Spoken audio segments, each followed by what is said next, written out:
We'll be going up this wash here for about 3/4 of a mile. We'll go up on top of a slope, on top of a ridge, hike down that, and I think you'll be very pleased with what we see today. As a matter of fact, look at that view right there in front of us already. We just got here and it's just spectacular already. Now, why is this called Badlands? Why would you name a place that? Well, the Badlands is an area where you've got, you just look at this and very little vegetation, but a very colorful rock area. The ground is a bit moist. There may have been more rain last night, but the skies don't look threatening now. We shouldn't have any concerns about flash floods today. The Badlands is a good description of this area. Not much grows here, but right away we notice some incredible rock shapes. There's spires jutting up in slabs of multicolors in every direction. And this is just the beginning. Alvin promises much more ahead. Do you have any idea how they got to be here in this way?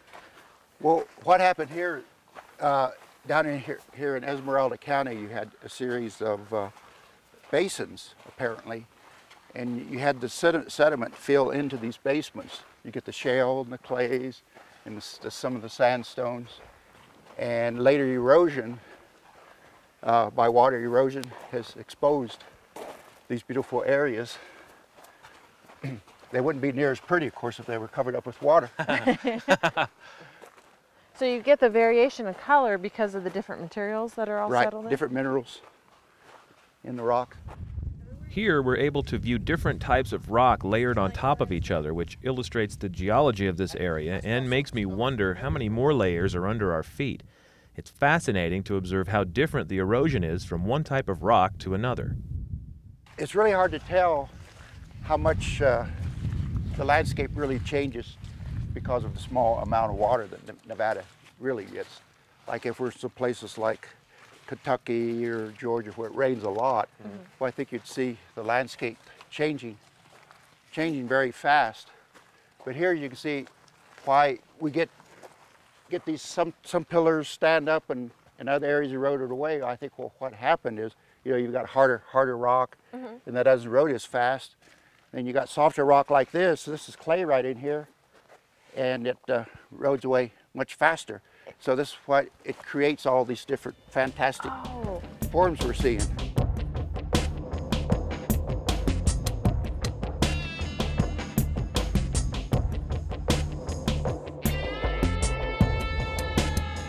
think you found the right way to go, except you're going under instead of over. He says it's easier for me to go under. The doggy way.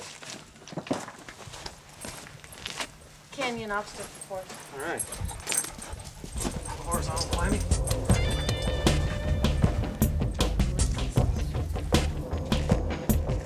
Very loose.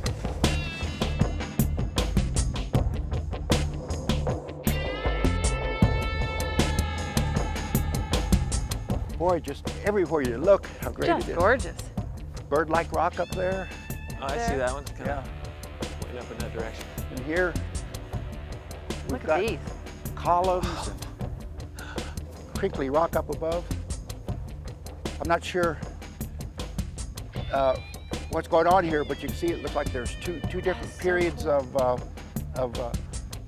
deposition of the rocks being layered down. You can see the upper part, how crinkly it is.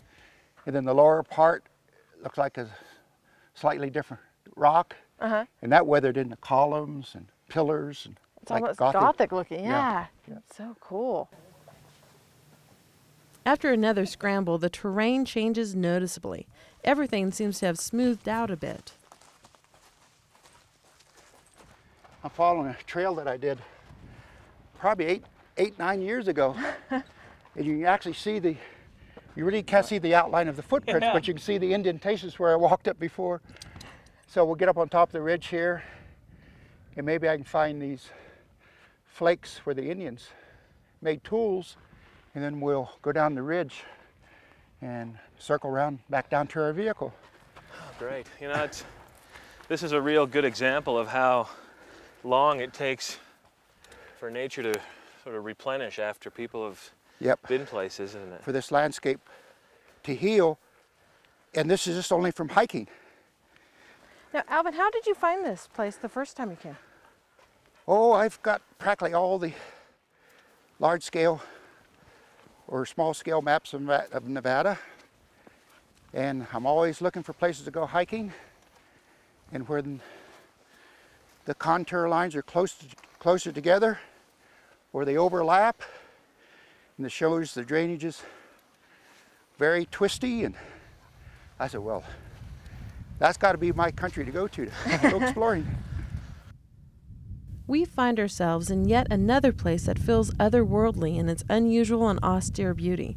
Climbing on the clay adds to that impression, for only after a few steps the wet clay cakes our shoes and we feel like we've gained more than a few pounds in mud. We can see that in our footprints just below the wet surface the hill is dry and hard. It would be a much easier climb without last night's rain. Once we reach the top, we discover another wash to the east, which promises new adventures for a future hike. As we look around, Alvin recalls finding artifacts from ancient people who quarried this area for its chert. A little rocky up here on this spot. Drier up top. Yep, gravelly, more gravel too. Oh, look at this spot right here. See all these yellow, shiny rocks? Old. These are artifacts. I think the Indians were up here finding this silicified rock. How can you tell the difference between this and just a regular stone? Well, you can see it's generally always much finer grained, and they were actually flaking flakes off of this to make tools, like knives and their points they made. And they probably found this rock in situ up here, and they came up here to make their points out of this rock.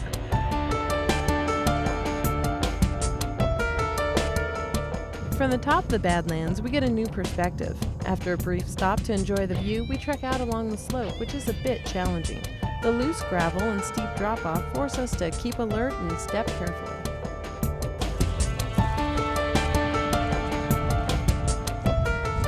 Along our path, there are small patches where the rocks have been cleared away.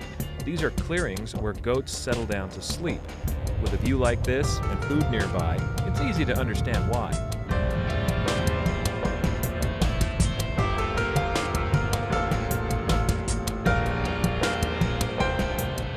After one last look around, we start back down. It's hard to leave a place like this, but we've got one more stop to make in Silver Peak.